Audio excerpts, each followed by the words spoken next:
নূর আরও কৌতূহলী হয়ে বলল, ও, আরও কি করতে তোমরা? মিনু আন্টি ধীরে ধীরে সব বলতে লাগলো নূরকে। উনি কেমন কেমন করতেন তার স্বামীর সাথে, আর নূর অনেক আগ্রহ নিয়ে শুনতে লাগলো। সব শুনে নূর বলল, আচ্ছা, সব বউদের কি এমন করতে হয়? হ্যাঁ, করতে হয়, তাহলেই স্বামীরা বউয়ের ওপর খুশি থাকে, না হলে তারা অখুশি থাকেন। নূর মাথা ঝাঁকিয়ে অনেক কিছু বোঝার মতো করে বলল, ও, সন্ধ্যা 6টা। আদিত্য মাত্রই অফিস থেকে ফিরল। দরজায় বেল বাজালে একটু পরে কেউ দরজা খুলে দিল। আদিত্য মুচকি হেসে সামনে তাকাতেই টাসকি খেয়ে গেল। বেচারা পুরো বাকরুদ্ধ হয়ে গেল। নিজের চোখকে বিশ্বাস হচ্ছে না ওর। ওর সামনে নূর শাড়ি পরে দাঁড়িয়ে আছে। পরেছে বললে ভুল হবে, শাড়িটা কোনো রকমে গায়ে পেঁচিয়ে রেখেছে। যে কোনো সময় খুলে পড়তে পারে বেচারার শাড়িটা। নূর মাথার ঘোমটাটা টেনে মুখ প্রায় অনেকখানি ঢেকে ফেলেছে। শাড়ির আঁচলের কোনা দাঁত দিয়ে কামড়ে ধরে মাত্রাতিরিক্ত লাজুক ভঙ্গিতে দাঁড়িয়ে আছে। নূরের এমন উদ্ভব ভাবভঙ্গি দেখে আদিত্যর ভ্রু কুঁচকে গেল। ও কিছুই বুঝতে পারল না। তখনই নূর আরও একটু প্রয়োজনের চেয়ে বেশি লাজুকলতা হয়ে বলে উঠল, গোগো, তুমি এসে গেছো? আদিত্য কপাল কুঁচকে বলল। গোগো? নূর এবার নিচের দিকে ঝুঁকে আদিত্যের পায়ের কাছে হাত দিতে গেলেই আদিত্য ছিটকে সরে যেতে যেতে বলল, এই কি করছে আঞ্জেল? নূর কিছু না বলে ঝুঁকে থাকা অবস্থায় হাত দিয়ে আদিত্যর পায়ের দিকে এগিয়ে যেতে লাগলো। আর আদিত্য পেছাতে পেছাতে বলতে লাগলো, এই নূর সোনা, কি করছো? থামো প্লিজ, থামো থামো বলছি। আই সেড স্টপ ইট নূর। নূর থেমে গিয়ে বলে উঠল, আরে শুনে যাচ্ছ কেন? দাঁড়াও না, আমি সালাম করবো তো, না হলে আমি ভালো বউ কিভাবে হব? ভালো বউ? হ্যাঁ, ভালো বউ। আমি কতদিন পচা বউ হয়ে গেছিলাম, তবে এখন আমি শিখে গেছি কিভাবে ভালো বউ হতে হয়। তাই আজ থেকে আমি ভালো বউ হয়ে থাকবো, তাহলে তুমি আমার ওপর খুশি থাকবে। আদিত্য ভ্রু কুঁচকে বলল, তোমাকে এসব করতে হবে না, তুমি এমনিতে আমার লক্ষ্মী বউ। নূর জেদ ধরে বলল, না না, আমি বলেছি না আমি ভালো বউ হব মানে হব। দেখো, তুমি যদি আমাকে ভালো হতে না দাও, তাহলে কিন্তু আমি এক্ষুনি কান্না করে দেবো, বলে দিলাম। আদিত্য পড়ে গেল এক মহা মুশকিলে। অগত্যা আর কোনো উপায় না পেয়ে বলল, ওকে ওকে, ঠিক আছে, কান্না করো না, তোমার যা খুশি তাই করো, তবুও কান্না করো না প্লিজ। নূর এবার খুশি হয়ে বলল, ঠিক আছে, তাহলে তুমি নড়বে না কিন্তু। কথাটা বলে নূর আদিত্যের পায়ে হাত দিয়ে সালাম করলো। আদিত্য অনিচ্ছা সত্ত্বেও নূরের কথা মতো দাঁড়িয়ে রইল। সালাম করা শেষে নূর আবার সেই মাত্রাতিরিক্ত লাজুক ভঙ্গিতে বলল, গোগো, তুমি ফ্রেশ হয়ে এসো, আমি তোমার খাবার বেড়ে দিচ্ছি। আদিত্য চমকে উঠে বলল, খাবার বের করে দিবে মানে? দেখো আঞ্জেল, তুমি তো একদম কিচেনে ঢুকবে না, বলে দিলাম। কিচেনে অনেক চাকু ছুরি থাকে, তোমার হাত কেটে যাবে, আবার আগুনও থাকে, তুমি খবরদার কিচেনে যাবে না। নূর মাথার ঘোমটা ঝামটি মেরে ফেলে দিয়ে ন্যাকা সুরে কান্না করে বলল, ধ্যাত, আমাকে ভালো বউ হতে দেয় না, খেলবই না তোমার সাথে আর, পচা একটা।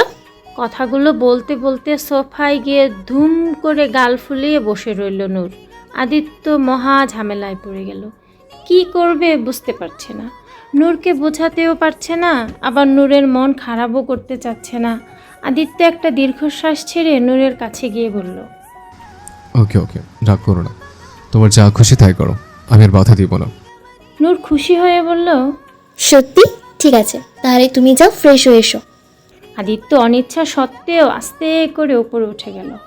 আজ তার বউটার মাথায় এসব কোথা থেকে আসলো বুঝতে পারছে না সে। নূর আদিত্যের জন্য খাবার বাড়তে লাগলো। সার্ভেন্টরা অনেকবার মানা করেছে নূরকে, কিন্তু কে শোনে কার কথা। নূর পারছে না দেখে সার্ভেন্টরা নূরকে হেল্প করলো খাবার সার্ভ করতে। একটু পর আদিত্য ফ্রেশ হয়ে নিচে নেমে এলো। টেবিলের কাছে এসেই দেখলো নূর সেই আগের মতো মাথায় ঘোমটা টেনে দাঁতে আঁচল কামড়ে ধরে লাজুক ভঙ্গিতে দাঁড়িয়ে আছে। আদিত্যকে আসতে দেখে বলে উঠল, গোগো, বসো, খেয়ে নাও। আদিত্যের এই গো গো সম্বোধনটা অনেক বিরক্তিকর লাগছে। ওর এঞ্জেলসের মুখে হিরো একটা অনেক ভালো লাগে ওর, কিন্তু কিচ্ছু করার নেই। নূরকে মানা করলেই কান্নাকাটি জুড়ে দিবে। তাই কিছু না বলে আদিত্য গিয়ে একটা চেয়ার টান দিয়ে বসে, নূরকেও বসতে বলে। নূর মাথা ঝাঁকিয়ে আদিত্যর পাশে বসে ওর প্লেটে খাবার বেড়ে দিতে লাগলো। আদিত্য বাধা দিতে গিয়েও দিল না, যদি আবার নূর কেঁদে দেয় সেই ভয়ে।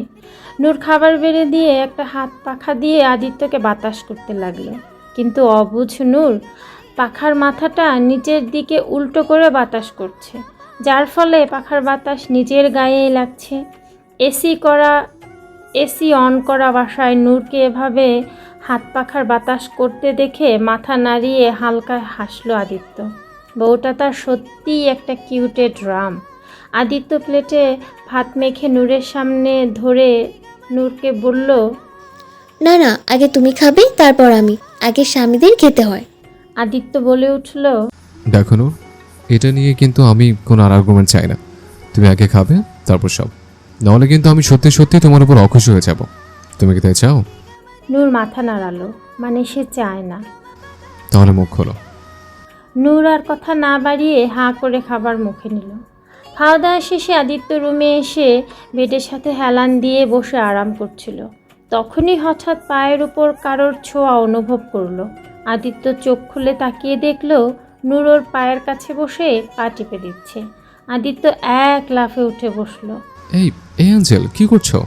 দেখো, অনেক হয়েছে, আর এসব করতে হবে না। এখন এসব বন্ধ করো প্লিজ। নূর বলে উঠল, আরে না না, কি বলছো? এখনো শেষ হয়নি তো। ভালো বউয়েরা এভাবে স্বামীদের পা টিপে দেয়, তাই আমিও দেব। তুমি চুপ করে শুয়ে থাকো, না হলে কিন্তু আমি আবার কেঁদে দেব। আদিত্য না পেরে আবার হেলান দিয়ে বসলো, আর নূর দুই হাত দিয়ে আদিত্যর পা টিপে দিতে লাগলো। আদিত্যর এসব মোটেও ভালো লাগছে না। নূরকে এভাবে পা টিপাতে ওর খুবই অস্বস্তিকর লাগছে, কিন্তু কিছু করতেও পারছে না। কিছু বললেই নূর কান্না শুরু করে দিবে। না জানি কোত্থেকে অদ্ভুত এই স্বামী সেবার ভূত জেগেছে। প্রায় 1 ঘন্টা যাবৎ নূর পা টিপে যাচ্ছে। আদিত্য অনেকবার মানা করেছে, কিন্তু নূর শোনেনি। এতক্ষণ ধরে বসে বসে পা টিপতে টিপতে নূর কেমন যেন ক্লান্ত হয়ে গেছে। সে কখন থেকে নূর আদিত্যের জন্য এটা ওটা করেই যাচ্ছে, তাই এখন কেমন যেন ক্লান্ত বোধ করছে। জামার উপর দিয়ে শাড়ি পেঁচিয়ে রাখায় শরীর অনেকটা ঘেমে গেছে। আদিত্য এতক্ষণ ধরে সহ্য করলেও নূরের এমন অবস্থা দেখে আর কিছুতেই সহ্য করতে পারল না। আদিত্য এবার এক ঝটকায় উঠে বসে 2 হাতে নূরকে তুলে কোলের মাঝে নিয়ে নিল। নূর হকচকিয়ে উঠে কিছু বলতে নিলে আদিত্য নূরের ঠোঁটের ওপর তর্জনয় আঙ্গুল ঠেকিয়ে বলে উঠল, আর কোনো কথা নয়, একদম চুপ। তারপর নূরের গালে হাত বুলিয়ে মায়া ভরা কণ্ঠে বলল, অনেক হয়েছে অ্যাঞ্জেল, প্লিজ এখন এসব বন্ধ করো কলিজাটা। দেখো, তোমাকে এভাবে দেখে আমার অনেক কষ্ট হচ্ছে। তুমি কি চাও আমি কান্না করি? নূর 2 দিকে মাথা নাড়ালো, মানে সে চায় না। তাহলে এখন এসব বন্ধ করো প্লিজ। দেখো শোনো, তুমি যেমন আছো তেমনই আমার পছন্দ। আমি তোমাকে ওভাবে পেয়ে অনেক খুশি। তোমার নিজেকে বদলাতে হবে না। আমার যদি এমন বইয়ের দরকার হতো, তাহলে আমি আগে এমন কাউকে বিয়ে করতাম, তোমাকে বিয়ে করতাম না। তুমি যেমন আছো তেমন দেখে আমি তোমাকে বিয়ে করেছি, কারণ আমার যে নিশ্চয় পরিটাকে চাই। তো এসব করার কোনো দরকার নেই, বুঝছো অ্যাঞ্জেল? নূর মাথা ঝাঁকালো, মানে সে বুঝেছে। আদিত্য মুচকি হেসে নূরের কপালে চুমু খেয়ে নূরকে বুকের মাঝে জড়িয়ে নিল। আরও 2 দিন পার হয়ে গেছে। আবির অনেক চেষ্টা করছে নীলাকে কনভিন্স করার, ওর ভালোবাসাকে অ্যাকসেপ্ট করার জন্য, কিন্তু নীলা ওকে পাত্তাই দিচ্ছে না। আবির আজ মনে মনে পণ করে নিয়েছে, যে করেই হোক নীলাকে মানিয়েই ছাড়বে। নূর ড্রয়িং রুমের সোফায় বসে বিড়াল ছানা নিয়ে খেলা করছিল। তখন আবির নূরের কাছে এসে বলল, শোনো বাবিডল, আজ আমরা অনেক বড় একটা মিশনে নামবো, বুঝেছো? নূর কৌতূহলী হয়ে বলল, সত্যি? কি মিশন? মিশন বিয়ান পাঠাও। নূর বুঝতে না পেরে বলল, বিয়ান পাঠাও? হ্যাঁ, বিয়ান পাঠাও মিশন। এবারের সংগ্রাম বিআইন পটাও সংগ্রাম। এবারের সংগ্রাম বিআইনকে মানানোর সংগ্রাম। ফ্ল্যাট যখন করেছি, ফ্ল্যাট আরও করব। বিআইনকে বসে এনেই ছাড়বো ইনশাআল্লাহ। নূর কিছু বুঝতে না পেরে কনফিউজড হয়ে তাকিয়ে রইল। আবির নূরের দিকে তাকিয়ে বলল, আচ্ছা ভাবিডল, তুমি কি চাও না তোমার বোন এই বাড়িতে সবসময় থাকুক? হ্যাঁ হ্যাঁ, চাই তো। নীলাকে ছাড়া আমার ভালো লাগবে না। তাহলে তোমার বোনকে মানাতে আমাকে হেল্প করো। তারপর তুমি যেমন আদি ভাই আর বউ হয়ে এ বাড়িতে থাকো, তেমনি তোমার বোন নীলাও আমার বউ হয়ে সবসময় এ বাড়িতেই থাকবে, বুঝেছো? নূর খুশি হয়ে বলল, সত্যি? ওয়াও, তাহলে তো আরো মজা হবে। আমরা সবাই একসাথে থাকবো, ইয়ে। হ্যাঁ ভাবিডল, অনেক মজা হবে, কিন্তু তার আগে আই লাভ ইউ বলতে হবে। দুজনকে আই লাভ ইউ না বললে তো হবে না। তাই? হ্যাঁ ভাবিডল, I love you is the real fact of marriage. ও, আচ্ছা ভাবিডল, এখন আমাদের প্ল্যান শোনো। আবির নূরকে সব বুঝিয়ে বলল। তারপর দুইজন হাই ফাই দিল। আবিরের প্ল্যান মতো নূর একটু পরে নীলাকে সাথে করে ছাদে নিয়ে এলো। ছাদে এসে মাছ বরাবর দাঁড়াতেই নীলার মাথার উপর থেকে ফুলের পাপড়ি ঝরে পড়ল। নীলা অবাক হয়ে এদিক ওদিক তাকাতে লাগলো। নূর কিছুটা দূরে দাঁড়িয়ে হাসি মুখে তালি বাজাতে লাগলো। একটু পরে আবির নীলার সামনে হাঁটু গেড়ে বসে একগুচ্ছ ফুলের বুফে নীলার দিকে বাড়িয়ে দিয়ে বলল, I love you Nila, I really love you very much. Please accept my love. I swear I will never disappoint you. Please give me one chance. Noor বিস্ময় নিয়ে তাকিয়ে ওদের কাণ্ড দেখতে লাগলো। নীলা কিছুক্ষণ চুপ করে রইল। মনে মনে সেও আবিরকে পছন্দ করে, তবে সেটা বুঝতে না দিয়ে বলে উঠল, তাই এরকম প্রপোজ আরো কতজনকে করেছেন শুনি? আবির বলে উঠল, অনলি ইউ নীলা। আমি সত্যি বলছি, আমি এর আগে কখনো কাউকে প্রপোজ করিনি। আমি সত্যিই তোমাকে ভালোবাসি। নীলা একটু তাচ্ছিল্যের সুরে বলল, আরে যান, অনেক দেখেছি আপনাদের মতো।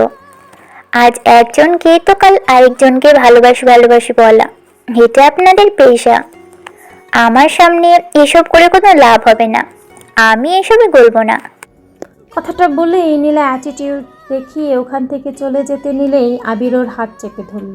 তারপর উঠে দাঁড়িয়ে নীলার দিকে তাকিয়ে বাঁকা হেসে অ্যাটিটিউড নিয়ে কিছুটা দাদাগিরির মতো করে গেয়ে উঠল, ये शर्माना छोड़ डाल, राज दिल का खोल डाल, आजू बाजू मत देख, आई लव यू बोल डाल, आई लव यू बोल डाल, नहीं तो पछताओगी कुमारी रह जाओगी, नहीं तो पछताओगी कुमारी रह जाओगी, बात जरा इसकी अपनी भेजे में डालो। নীলা আবিরের কাছ থেকে হাত ছাড়িয়ে মাছি তাড়ানোর মতো করে হাত নেড়ে অ্যাটিটিউড নিয়ে গেয়ে উঠল, ओह जाने दे, थोड़ी हवा आने दे। ओ जाने दे, थोड़ी हवा आने दे।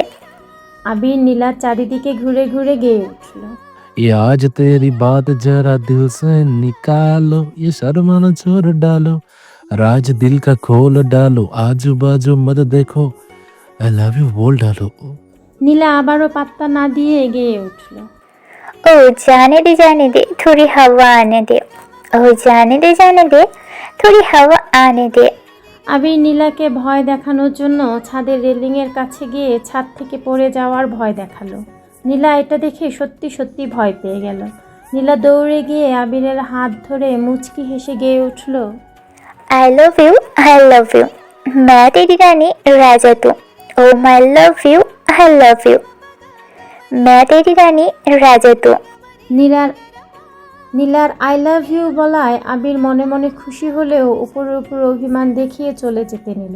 এবার নীলে গিয়ে আবিরের সামনে ঘুরে ঘুরে গাইল, शर्माना छोड़ डाल, राज दिल का खोल डाल, आजू बाजू मत देख, आई लव यू बोल डाल, नहीं तो पता चलता कुमार रह जाएगा,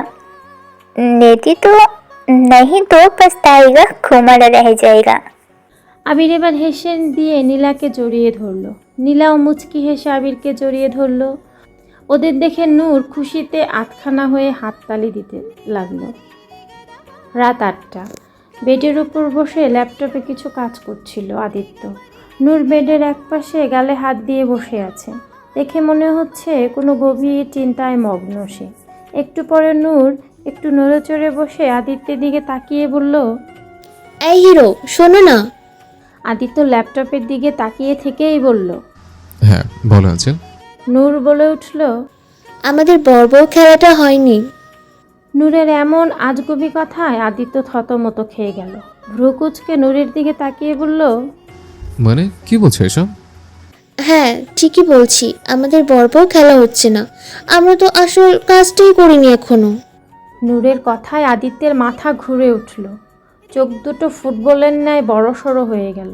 কি বলে এই মেয়ে? এসব কথা কোথা থেকে পেল? আদিত্য আমতা আমতা করে বলল, আসল কাজ মানে? আসল কাজ আবার কি? দেখো, তোমাকে আগেই বলেছি না এসব কথা বলতে নেই। তোমার এখন এসবের কথা সময় হয়নি। নূর তাও বলতে লাগলো, কি বারবার একটা কথা পেয়েছো, সময় হয়নি সময় হয়নি? কখন হবে সেই সময় শুনি? আমি এত কিছু জানি না। আজকে আমরা আসল কাজটা করেই ছাড়বো, নাহলে আমাদের বড় খেলা হবে না। আদিত্যের গলা শুকিয়ে আসছে নূরের কথা শুনে। কি করতে চাচ্ছে মেয়েটা? এখন একে সামলাবে কি করে? আদিত্য শুকনো ঠোক গিলে বলল, দেখো অ্যাঞ্জেল, ডিনারের সময় হয়ে গেছে, চলো আমরা কি ডিনার করে আসি, কেমন? না, আগে তুমি ওই কাজটা করবে, তারপর সব হবে। দেখো নূর, শোনো, জেদ করো না প্লিজ। তুমি না গুড গার্ল, প্লিজ আমার কথা মানো। নূর একইভাবে জেদ ধরে থেকে বলল, না না, আমি বললাম ওটা করবো মানে করবো, এক্ষুনি করবো। আর তুমি অত মানা করছো কেন? দেব তো আজকে কি সুন্দর করে করলো ওটা, আর তুমি শুধু মানা করছো। নূরের কথায় আদিত্য আরও তবদা খেয়ে গেল। আবির করেছে মানে? কার সাথে করেছে? কি করেছে? আদিত্য অপ্রস্তুতভাবে বলে উঠল, আবির করেছে মানে? কখন করেছে? কার সাথে করেছে? আর তুমি কি করে জানলে? কিভাবে জানবো মানে? আমার সামনেই তো করলো, তো আমি জানবো না? আদিত্যের যেন এবার পুরো পৃথিবীটাই ওর চোখের সামনে গোল গোল ঘুরতে লাগলো। যে কোনো সময় বেহুশ বনে যেতে পারে বেচারা। আদিত্য অবাক হয়ে জিজ্ঞেস করলো, তো তোমার সামনে করেছে মানে? কার সাথে করেছে? কি করেছে? আরে আই লাভ ইউ বলেছে। আর কি করবে? দেবর নীলাকে আই লাভ ইউ বলেছে, আর নীলাও দেবরকে আই লাভ ইউ বলেছে। আবির ভ্যাবাচাকা খেয়ে বলল, মানে তুমি এতক্ষণ ধরে আই লাভ ইউ বলার কথা বলছিলে? হ্যাঁ, তা নয় তো কি। আরে এটাই তো আসল কাজ। আই লাভ ইউ না করলে বড় খেলা হয় না। আদিত্য বুকে হাত দিয়ে স্বস্তির নিঃশ্বাস ফেলল। বেচারার এতক্ষণ ধরে কি না দম প্রায় আটকে ছিল। হঠাৎ আদিত্য বলে উঠল, এক মিনিট, তার মানে আবির নীলাকে আই লাভ ইউ বলেছে? হ্যাঁ, সেটাই তো বলছি। দেবর নীলাকে নিয়ে বড় খেলবে, তাই ওরা আই লাভ ইউ বলেছে। কিন্তু আমরা তো আই লাভ ইউ না বলেই বড় খেলা শুরু করেছি, তাই আমাদের বড় খেলা হচ্ছে না। আমাদেরও আই লাভ ইউ করতে হবে, তাহলে খেলা ঠিক হবে। আদিত্য একটু হেসে নূরের চোখের দিকে তাকিয়ে গালে হাত রেখে বলল, তুমি কি আই লাভ ইউর মানে জানো? নূর বলে উঠল, হ্যাঁ জানি তো, ছেলে মেয়ে একজন আরেকজনকে আই লাভ ইউ বলে, তারপর ওরা হাক করে। আদিত্য মুচকি হেসে বলল, আই লাভ ইউর মানে এটা না অ্যাঞ্জেল। যেদিন তুমি এর সঠিক মানে বুঝতে পারবে, সেদিন আর কাউকে কিচ্ছু বলতে হবে না। আমরা এমনিই সব বুঝে যাব। আর তোমার প্রতি আমার অনুভূতিগুলো হয়তো আমি কখনো ভাষায় প্রকাশ করতে পারবো না, সম্ভবই হবে না। দুনিয়ার সব ভাষার সবকটা অক্ষর ফুরিয়ে যাবে, তবু আমার অনুভূতিগুলো শেষ হবে না। এটা যে অন্তহীন। আদিত্যের কথা নূরের অবুঝ মাথায় বোধগম্য হলো না। নূর ঠোঁট উল্টিয়ে বলল, মানে? আদিত্য হেসে দিয়ে নূরের কপালের সাথে নিজের কপাল আলতো করে ঠোকা দিয়ে বলল, মানে কিছুই না, এখন চলো ডিনার করতে হবে। কথাটা বলে আদিত্য নূরকে কিছু বলার সুযোগ না দিয়ে ওকে কোলে তুলে নিল। তারপর নূরকে নিয়ে নিচে চলে গেল। আদিত্য অফিস থেকে ফিরছে। গাড়িতে বসে কিছু একটা নিয়ে কেমন চিন্তায় আছে। সেটা দেখে রিহান বলল, কিরে কি হইছে? এমতে মুখ লটকায় আছস কেলা? আদিত্য গম্ভীর কণ্ঠে বলল, ইয়ার একটা টেনশনে আছে। আমাদের সিলেটের প্রজেক্টে একটু ঝামেলা হয়েছে। আমাদের দুজনে কাল সিলেট যেতে হবে, তাই চিন্তা হচ্ছে নূরকে এইভাবে একা রেখে আমার যেতে মনটা আছে না। ওকে বাসায় রেখে অফিসে যতক্ষণ থাকে ততক্ষণই আমার টেনশন শেষ হয় না। সেখানে ওকে একা রেখে আউট অফ দ্য টাউন যাবো কীভাবে? আবারও না গেলে হবে না। অন্য কোনো ব্যাপার হলে হয়তো আমি যেতাম না, কিন্তু তুই তো জানিস এটা আমার ড্রিম প্রজেক্ট। ওখানে আমার বাবা মার নামে আধুনিক আর মানসম্পন্ন একটা এনজিও খুলেছে, যেখানে এতিম আর অবহেলিত বাচ্চাদের জন্য সকল ধরনের সুযোগ সুবিধা থাকবে। স্কুল, হসপিটাল, বাচ্চাদের থাকার জন্য উন্নত মানের হোস্টেল, খেলার জন্য থাকবে অনেক সুযোগ সুবিধা, আরও অনেক কিছু। হ জানি তো, আমি সবই তো বুঝলাম, তো এক কাজ করলেই তো হয়, নূরেও আমাকে লগে লইয়া যায়, তাহলে তো হইল। আরে না, মা বলেছে নূরের নাকি দূরের রাস্তায় জার্নি করতে অসুবিধা হয়, অনেক অসুস্থ হয়ে পড়ে, তাই ওকে সাথে নিয়েও পারছি না। আর নূরের মা বাবাও একটু গ্রামে বাড়িতে গেছেন, তাই তারাও আসতে পারবে না। তাহলে আর কি করার। আরে তুই টেনশন লইস না, কিচ্ছু হইব না। বাসায় এতগুলান লোক আছে, আর আবির আর নীলাও তো আছে, ওরা দেখা রাখবো নূররে। আর তাছাড়া মাত্র একদিনেরই ব্যাপার, সকালবেলা জামুগা, কাজবাজ সাইরা আবার রাতেই চলে আমু।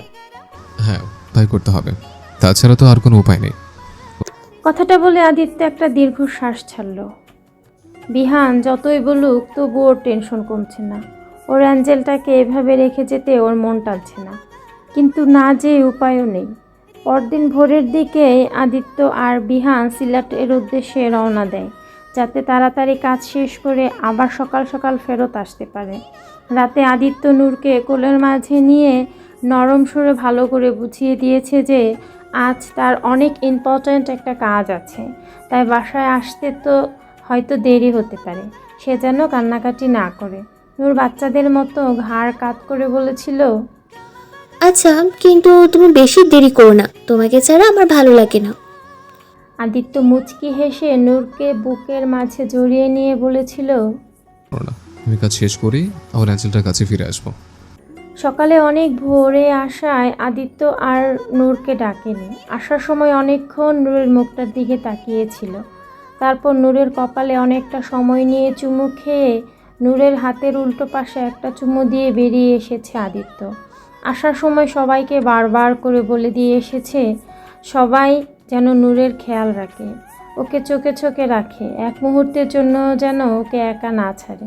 এত কিছুর পরেও আদিত্যের টেনশনের শেষ নেই। গাড়িতে বসে বসেও শুধু নূরের টেনশনই করছে। মনটা কেমন যেন ওর ধুকপুক করছে, ওর অ্যাঞ্জেলটা যেন ঠিক থাকে, আর কিছুই চাই না ও। ম্যাম, খবর পাকা, আদিত্য স্যার আজ সিলেটের উদ্দেশ্যে রওনা দিয়েছে। আজ সে ঢাকার বাইরে থাকবে। ফোনটা কেটে একটা শয়তানি হাসি দিল শরীফা বেগম। এমন একটা সুযোগের আশায় তো সে ছিল। আদিত্যের অফিসের একটা ছেলেকে টাকা খাইয়ে আদিত্যের সব ইনফরমেশন নিত, আর আজ সে একটা সুবর্ণ সুযোগ পেয়েছে। এই সুযোগ সে হাতছাড়া করবে না। মনে মনে বলছে, আজ তো ওই পাগল মেয়েটাকে তার আসল জায়গা দেখিয়ে ছাড়বো। ও কি ভেবেছিল আমার প্ল্যান ফেল করে ওই পাগল মেয়েটা জিতে যাবে? কখনোই না।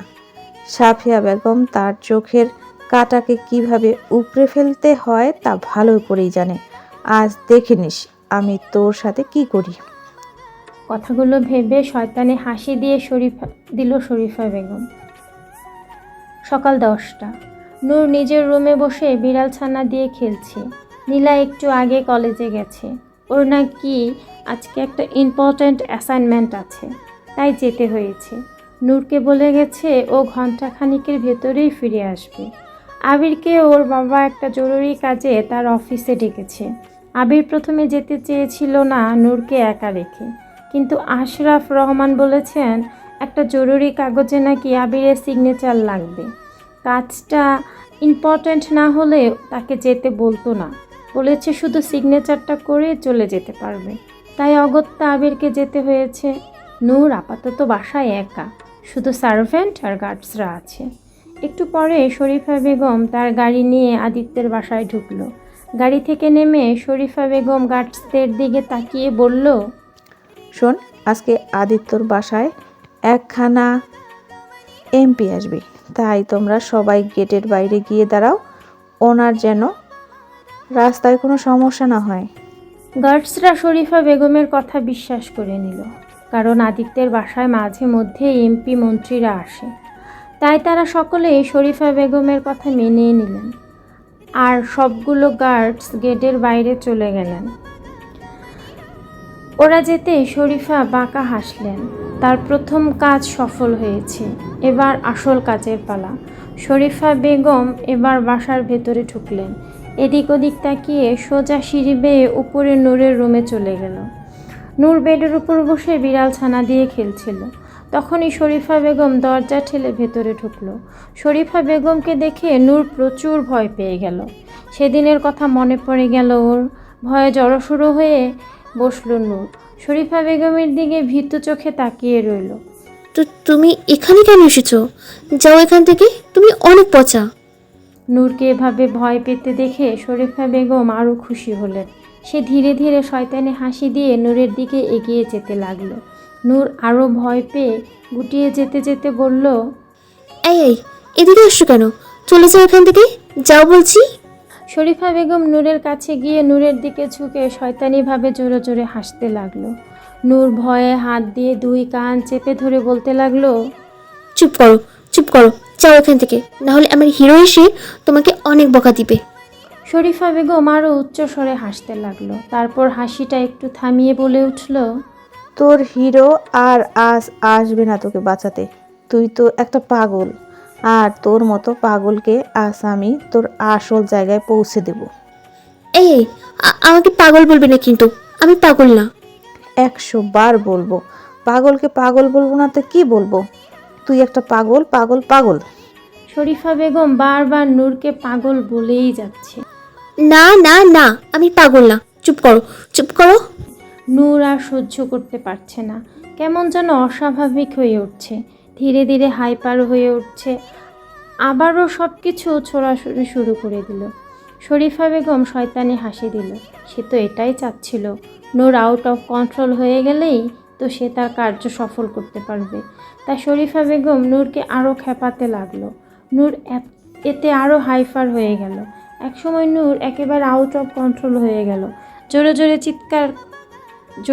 চিৎকার চিল্লাতে চিল্লাতে সব কিছু ছোড়াছুড়ি করতে লাগলো। তখনই একটা বড় অ্যাম্বুলেন্স আদিত্যের বাসার ভেতরে ঢুকলো। অ্যাম্বুলেন্সটা মেন্টাল অ্যাসাইলাম থেকে এসেছে। শরীফা বেগমই এদের আসতে বলেছে। অ্যাম্বুলেন্স থামলে তার ভেতর থেকে 2জন ডক্টর ও কয়েকজন ওয়ার্ড বয় নেমে হন হন করে বাসার ভেতরে ঢুকলো। সার্ভেন্টরা তাদের দেখে কিছু জিজ্ঞেস করতে গেলে তখনই ওপর থেকে নূরের চিল্লানোর আওয়াজ শোনা গেল। আওয়াজ শুনে সবাই নূরের রুমের দিকে দৌড়ালো। শরীফা বেগম ডক্টরদের আসতে দেখে কপালে হাত চেপে মেলোড্রামা করে বলে উঠল, আপনারা এসেছেন? দেখুন দেখুন কেমন উন্মাদ পাগল এই মেয়ে, দেখুন সব কিছু কেমন ভাঙচুর করছে, আমার কপালটাও ফাটিয়ে দিয়েছে। প্লিজ আপনারা এই বদ্ধ উন্মাদ পাগল মেয়েটাকে নিয়ে যান, না হলে এই পাগল সবাইকে মেরে ফেলবে। একে নিয়ে গিয়ে পাগলা গারদের শেকল দিয়ে বেঁধে রাখুন। সার্ভেন্টরা শরীফা বেগমকে কিছু বলতে গেলে শরীফা সবার দিকে চোখ গরম করে সবাইকে চুপ থাকতে বলে। সবাই ভয়ে আর কিছু বলতে পারে না। ডক্টর নূরের পাগলামো দেখে ওয়ার্ড বয়গুলোকে বলল নূরকে ধরে গাড়িতে তুলতে। ডক্টরের কথা মতো লোকগুলো নূরকে ধরার জন্য ওর দিকে এগিয়ে গেল। লোকগুলোকে কাছে আসতে দেখে নূর আরও ছোড়াছুড়ি করে চিল্লাচিল্লি করতে লাগলো। লোকগুলো গিয়ে নূরের 2 হাত চেপে ধরল। নূর ছাড়া পাওয়ার জন্য ছটফট করতে লাগলো আর জোরে জোরে চিল্লিয়ে কেঁদে উঠে বলতে লাগলো, ছাড়ো আমাকে, ছাড়ো, ছেড়ে দাও আমাকে, আমি কোথাও যাব না, ছাড়ো আমাকে। কিন্তু লোকগুলো শুনলো না ওর কথা। নূরের হাত ধরে নূরকে টেনে হিঁচড়ে রুম থেকে বের করে নিয়ে আসলো। তারপর টানতে টানতে সিঁড়ি বেয়ে নিচে নেমে এলো। সার্ভেন্টরা ওদের পেছন পেছন নেমে এলো। নূরের অবস্থা দেখে ওদের চোখেও পানি চলে আসছে। ওরা লোকগুলোকে অনেকবার মানা করছে, কিন্তু লোকগুলো শুনছেই না। শরীফা বেগম পেছন থেকে বিশ্বজয়ের হাসি দিল। নূর জোরে জোরে কাঁদছে আর ছাড়া পাওয়ার জন্য হাত পা ছোড়াছুড়ি করতে করতে বলছে, ছেড়ে দাও আমাকে, ছেড়ে দাও। হিরো কোথায় তুমি? হিরো এসো না, বাঁচাও আমাকে। নূর ফ্লোরে ঝুড়ে পড়ে হাত ছাড়ানোর চেষ্টা করছে আর পা দিয়ে লোকগুলোকে জোরে জোরে লাথি মারছে। লোকগুলোর মধ্যে একটা লোক রেগে গিয়ে নূরের গালে ঠাস করে থাপ্পড় লাগিয়ে দিল। আসলে মেন্টাল রোগীদের সাথে ওরা এরকমই করে। নরম গালে এমন শক্ত থাপ্পড় পড়ায় নূরের ঠোঁট ফেটে রক্ত বের হতে লাগলো। গালে 5 আঙ্গুলের দাগ বসে গেল। নূর ব্যথা পেয়ে আরও জোরে জোরে কাঁদতে লাগলো। অন্য আরেকটা লোক এসে নূরের মুখে রুমাল বেঁধে দিল। নূর এবার শুধু গোংড়াতে লাগলো। এতক্ষণ চুপ থাকলেও নূরকে এভাবে মারতে দেখে সার্ভেন্টরা আর চুপ থাকতে পারলো না। মিনু আন্টি সহ বাকি সবাই তেড়ে গিয়ে নূরকে লোকগুলোর কাছ থেকে ছাড়ানোর চেষ্টা করতে লাগলো। তখন কিছু লোক এসে সার্ভেন্টদের সরিয়ে নিয়ে গিয়ে তাদের একটা রুমের মধ্যে আটকে রাখলো। শরীফা বেগমের এসব দেখে অনেক মজা লাগলো।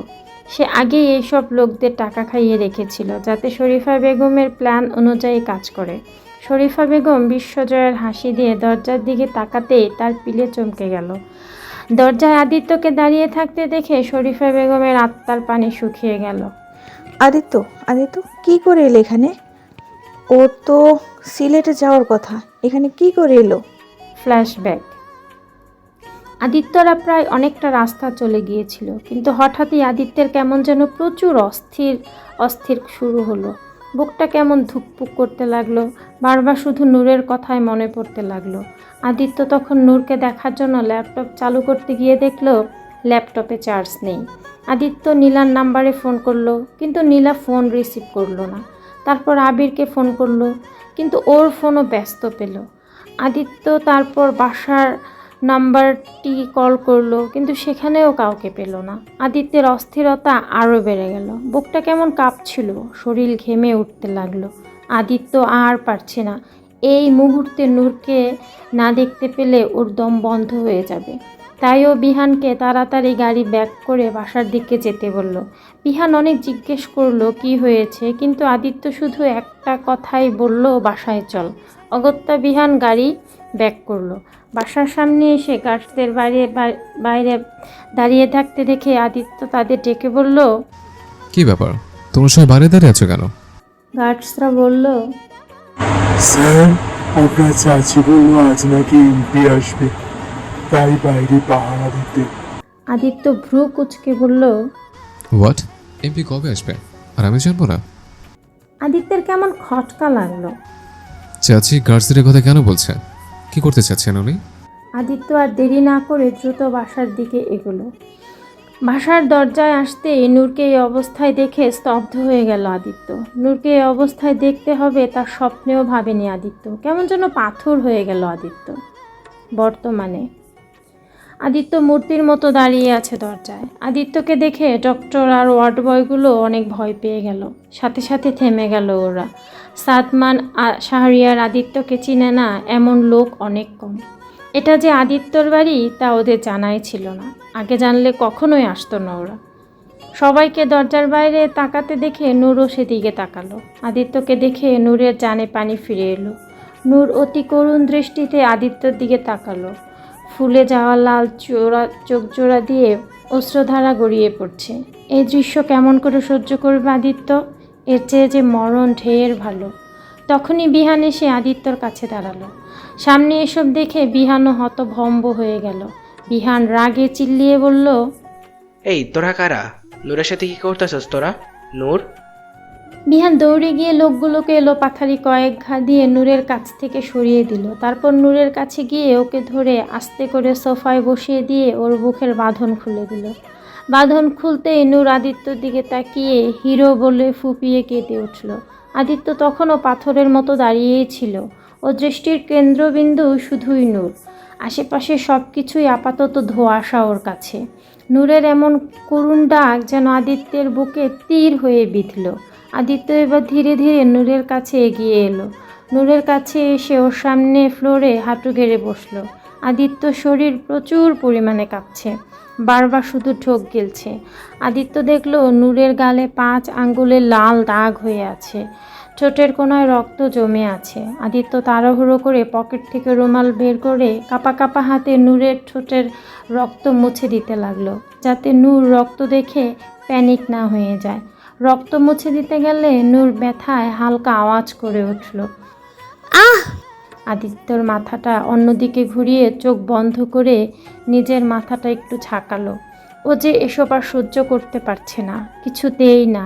যাকে সে মাটিতে রাখে না পিঁপড়ায় খাবে, মাথায় রাখে না উকুনে খাবে, এমনভাবে রাখে যা শরীরে সে ফুলের টোকাও লাগতে দেয় না, তাকে আজ এই অবস্থায় দেখে আদিত্যর কলিজা ছিঁড়ে যাচ্ছে। আদিত্য আবার নূরের দিকে তাকালে নূর লোকগুলোর দিকে আঙুল তুলে দেখিয়ে কাঁদতে কাঁদতে বলল, ওরা আমাকে। অতিরিক্ত কান্নার জন্য নূর ঠিকমতো কথাও বলতে পারছে না। আদিত্য 2 হাতে নূরের মুখটা আগলে ধরে আদুরে গলায় বলল, আর কাঁদে না সোনা পাখি, দেখো আমি এসে গেছি না, তোমার হিরো এসে গেছেন, আর কোনো ভয় নেই। আর কেউ আমার অ্যাঞ্জেলকে কিছু করতে পারবে না। তুমি এবার শান্ত হও সোনা, আদিত্যের কথায় নূরের কান্নার মাত্রাটা একটু কমে এলো। তখনই নীলা বাসায় চলে এলো। নূরের এই অবস্থা দেখে নীলা দৌড়ে গেল নূরের কাছে। নূরের কি হয়েছে বারবার জিজ্ঞেস করতে লাগলো। আদিত্য নীলাকে বলল, তুমি একটু ওকে ভেতরে নিয়েছো, আমি তোমাকে পরে সব বলছি। নীলা মাথা ঝাঁকিয়ে নূরকে ধরে আস্তে আস্তে ওপরে যেতে লাগলো। নূর ঠিকমতো হাঁটতেও পারছে না, নীলাকে ধরে কোনো রকমে হেঁটে যাচ্ছে। এটা দেখে আদিত্য চোখ বন্ধ করে নিল। ও যে আর দেখতে পাচ্ছে না। নূর চলে যেতে আদিত্য ধীরে ধীরে উঠে দাঁড়ালো। তারপর লোকগুলোর দিকে অগ্নি চোখে তাকালো। চোখ দিয়ে আগ্নেয়গিরির লাভা গলে পড়ছে। চোয়াল শক্ত হয়ে কপালের রগ ফুলে যেন চামড়া বের হয়ে আসছে। আদিত্য হাতের মুঠো শক্ত করে লোকগুলোর দিকে এগিয়ে আসলো। আদিত্যর এমন ভয়ানক রূপ দেখে লোকগুলো ভয়ে থরথর করে কাঁপছে। শরীফা বেগমের অবস্থা ভয়ে আরও খারাপ। আদিত্য ওদের সামনে এসে চোয়াল শক্ত করে বলল, ওর গায়ে হাত তুলেছে কে? লোকগুলো শুধু ভয়ে থরথর করে কাঁপছে, কেউ কিছুই বলছে না। আদিত্য উচ্চ স্বরে বলে উঠল, আমি জানতে চাই কে নূরের গায়ে হাত তুলেছে। এরই মধ্যে বিহান সার্ভেন্টদের রুমের দরজা খুলে দিয়েছে। তাই মিনু আন্টি নূরকে চর দেওয়া লোকটার দিকে হাত তুলে দেখিয়ে বলল, আদি বাবা, এই লোকটা বৌমনিরে মারছে। মিনু আন্টির ইশারা অনুযায়ী আদিত্য ওই লোকটার দিকে ক্রুদ্ধ দৃষ্টিতে তাকালো। এক হাত দিয়ে লোকটার কলার টেনে নাক বরাবর একটা ঘুষি মেরে দিল। লোকটা ছিটকে নিচে পড়ে গেল। আদিত্য নিচে বসে লোকটার হাত ধরে বলে উঠল, তুই মেরেছিস? কোন হাত দিয়ে মেরেছিস বল? এই হাত দিয়ে? এই হাত দিয়ে আমার কলেজে হাত দিয়েছিস তুই? তোর কলেজেটা বের করে দেখতে হবে। এত সাহস কি করে হলো তোর? লোকটা কেঁদে দিয়ে আকুতি মিনতি করে বলল, ভুল হয়ে গেছে স্যার, মাফ করে দিন, আর কখনো এমনটা হবে না। আর কখনো এমন হওয়ার জন্য তোর হাতটাই থাকবে না। কথাটা বলেই আদিত্য ব্লেজারের পেছন থেকে একটা ধারালো চাকু বের করলো। লোকটার হাতের পাঞ্জা ফ্লোরে চেপে ধরে এলো পাথারিভাবে চাকু দিয়ে হাতে কোপাতে লাগলো। লোকটা গগন বিদারী চিৎকার করে উঠল, কিন্তু আদিত্য থামলো না। ও আজ একটা হিংস্র পশুর মতো করছে। শরীফা বেগম আরও বেশি ভয়ে কুঁকড়ে যাচ্ছে। সে যে আজ রাগের বশে অনেক বড় একটা বোকামি করে ফেলেছে তা সে হাড়ে হাড়ে টের পাচ্ছে। আদিত্য না জানি তার সাথে কি করে। আদিত্য এবার উঠে দাঁড়িয়ে বাকি লোকগুলোকে ইচ্ছে মতো মারতে লাগলো। মারতে মারতে সবগুলোকে প্রায় আধা মরা করে ফেলেছে। আদিত্যর মাথায় আজ রক্ত উঠে গেছে। বিহান অনেক ঘাবড়ে গেল। আদিত্যকে সে এর আগে কখনো এতটা হিংস্র হতে দেখেনি। আদিত্যকে এভাবে ওর নিজেরও ভয় লাগছে দেখে। আদিত্য সবাইকে মারার শেষে গান বের করে সবগুলোকে শ্যুট করতে নিলেই বিহান দৌড়ে এসে ওকে থামিয়ে দিয়ে বলে, বহুত হয়েছে, এখন থাম। ওগো কি দোষ? দোষ তো অন্য কারোর। যে ওগো এখানে আনছে ওরা তো খালি পেয়াদা, আসল মাস্টারমাইন্ড তো অন্য কেউ।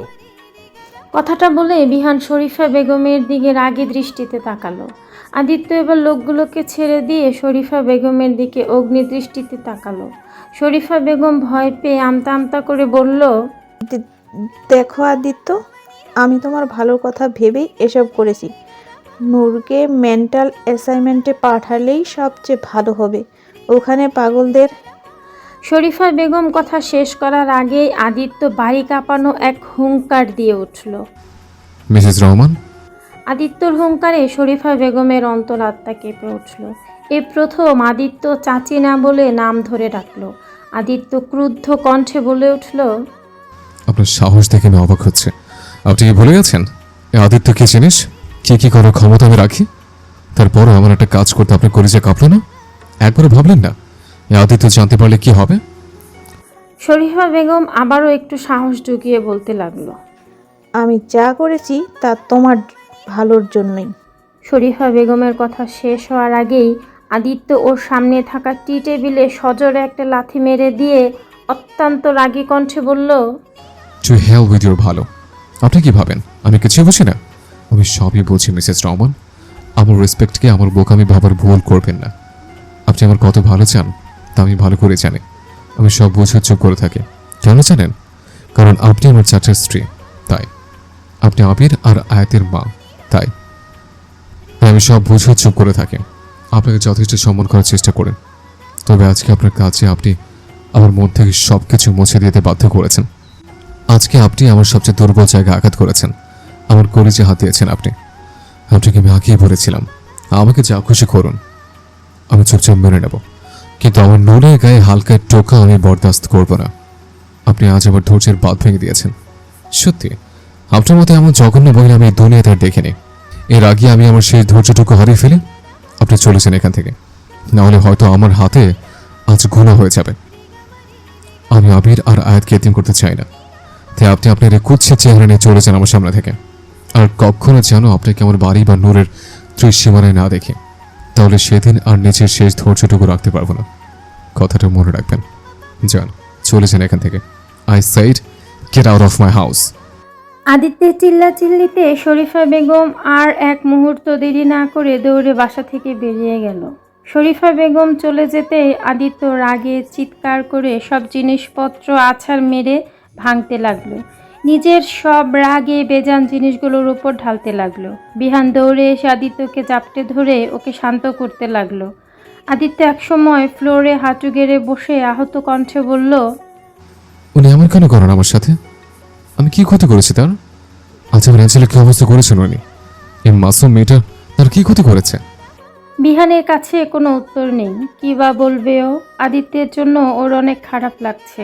ছেলেটা কত হাসি খুশি থাকতে শুরু করেছিল, ওই জোচ্চোর মহিলা এসে আবার ওর ক্ষত তাজা করে দিয়ে গেল। আদিত্য নূরকে কোলের মাঝে নিয়ে জড়িয়ে ধরে মাথায় হাত বুলিয়ে দিচ্ছে, আর নূর আদিত্যের শার্ট খামছে ধরে বুকের মাঝে লুকিয়ে আছে। কান্না থেমে গেছে, তবে এখনো মাঝে মাঝে শরীর কেঁপে ফুপিয়ে ফুপিয়ে উঠছে। আদিত্যের নিজেকে আবারও আজ অনেক অসহায় মনে হচ্ছে। আজ যদি ওর বাবা মা বেঁচে থাকতো তাহলে হয়তো নূরের সাথে এসব হতো না। তারা তাদের বৌমার খেয়াল রাখতো, ওর কোনো ক্ষতি হতে দিত না। আজ যদি ও ফিরে না আসতো তাহলে ওর এঞ্জেলসের কি হয়ে যেত সেটা ভাবতে আদিত্যের রুহু কেঁপে উঠছে। আদিত্য আরও নিবিড়ভাবে নূরকে জড়িয়ে ধরে নিয়ে নূরের মাথার উপর পরপর কয়েকটা চুমু খেলো। এই মেয়েটাকে ছাড়া যে তার বেঁচে থাকা অসম্ভব। আদিত্য নূরের মাথায় হাত বুলিয়ে নরম সুরে বলল, আচ্ছা তুমি বসো, আমি তোমার জন্য খাবার নিয়ে আসি। হ্যাঁ? নূর আদিত্যের শার্ট আরও শক্ত করে ধরে ভীতু স্বরে বলল, না না, তুমি কোথাও যাবে না, কোথাও যাবে না আমাকে ছেড়ে, নাহলে ওরা আবার আসবে, আমাকে আবার নিয়ে যেতে আসবে। কোথাও যাবে না তুমি। নূরকে এভাবে ভয় পেতে দেখে আদিত্যের বুকের ভেতর মোচড় দিয়ে উঠল। আদিত্য নূরের মাথায় হাত বুলিয়ে বলল, ওকে ওকে, যাচ্ছি না শোনো, আমি এখানে আছি তোমার কাছে, তুমি শান্ত হও প্লিজ। আদিত্যের আজ প্রথম মনে হচ্ছে নূর সুস্থ হলে ভালো হতো। কমসে কম নিজের ভালো মন্দটা বুঝতে পারতো, নিজের খেয়াল রাখতে পারতো। তখন আর কেউ ওর সাথে এমন কিছু করতে পারতো না। আদিত্য আল্লাহর কাছে চাইলো ওর এঞ্জেলটা যেন জলদি সুস্থ হয়ে ওঠে। ওই ঘটনার 1 সপ্তাহ পার হয়ে গেছে। নূর এখন আবার আগের মতো প্রাণচঞ্চল হয়ে উঠেছে। সবই আদিত্যের কেয়ার আর ভালোবাসায় হয়েছে। নূরকে হাসি খুশি দেখে আদিত্যও খুশি। আদিত্য আর সিলের চায়নি, বিহানকে পাঠিয়েছিল ওখানে, আর নিজেও ভার্চুয়াল সব মিটিংয়ে অ্যাটেন্ড করেছিল। পুরো কাজ না হলেও আপাতত কিছু সমস্যার সমাধান হয়েছে, বাদবাকি কাজ পরে দেখে নেবে আদিত্য। আদিত্য সোফার উপর বসে ল্যাপটপে কিছু কাজ করছিল, তখন নূর এসে বলল, এই হিরো, শোনো না। আদিত্য মুচকি হেসে বলল, বলো অ্যাঞ্জেল, কি হয়েছে? দেবর আর ননদকে একটু আসতে বলো না, ওরা না কয়দিন হলো আর আসছে না, নূর ওদের অনেক মিস করছে। আদিত্য ভ্রুকুচকে ভাবল, নূর ঠিকই বলেছে, ও নিজেও খেয়াল করেছে। আবির আর আয়াত কয়দিন হলো এ বাসায় আসছে না। তাহলে করে সেদিন ওর মায়ের সাথে আমার করা ব্যবহারের জন্য রাগ করেছে? আদিত্য নূরের দিকে তাকিয়ে বলল, আচ্ছা, আমি ওদের ফোন করে আসতে বলেছি, তুমি চিন্তা করো না। কথাটা বলে আদিত্য ফোন বের করে আবিরকে কল করলো। ফোন রিসিভ হলে আদিত্য বলে উঠল, 10 মিনিট আছে তোদের হাতে, 10 মিনিটের ভেতর তোকে আর আয়াতকে আমার বাসায় দেখতে চাই। কথার হেরফের হলে আমি কি করতে পারি সেটা নিশ্চয় তোকে বলতে হবে না। রাখলাম। কথাটা বলে আদিত্য ফোন রেখে দিল। তারপর নূরের দিকে তাকিয়ে বলল, বলে দিয়েছে, দেখবো ওর একটু পরে চলে আসবে। আচ্ছা। ঠিক 10 মিনিটের মাথায় আবির আর আয়াত হুড়মুড় করে দৌড়ে বাসার ভেতরে ঢুকলো। ভেতরে ঢুকে দুইজন হাঁটুতে ভর দিয়ে হাঁপাতে লাগলো। সবাই ওদের অবস্থা দেখে হাসতে লাগলো, কারণ আবিরের পরনে একটা টাওয়াল আর টি শার্ট, মুখে সেভিং ক্রিম লাগানো, এক পাশে সেভ করেছে আর এক পাশে এখনও ক্রিম লাগানো। আর আয়াত তো একটা টি শার্ট আর প্লাজো পরা, দেখেই বোঝা যাচ্ছে ঘুম থেকে টেনে আনা হয়েছে ওকে। বিহানও ড্রয়িং রুমে বসা ছিল। আবিরের অবস্থা দেখে হাসতে হাসতে বলে উঠল, কি রে হারাবি, মাইন্সের বাথরুমে চুরি করবার গেছিলি নি? এমতে চোরগোলাহান পুলিশের ভয়ে দৌড়ায় দৌড়ে আসলি কেলা? আবির সোফায় গিয়ে ঠাস করে বসে পড়ে বলল, ওই বেটলা, তুই চুপ থাক। আরে এমনি এমনি এভাবে এসেছে নাকি? ভাইয়ার হুমকির জন্যই তো এভাবে আসতে হলো। সেটাও শেষ করতে পারলাম না। আরে এমন কেউ করে? কি হয়েছে ভাই, এভাবে হুমকি দিয়ে কেন ডাকলে? আয়াত সোফায় এসে বসলো। আদিত্য এবার একটু সিরিয়াস হয়ে বলল,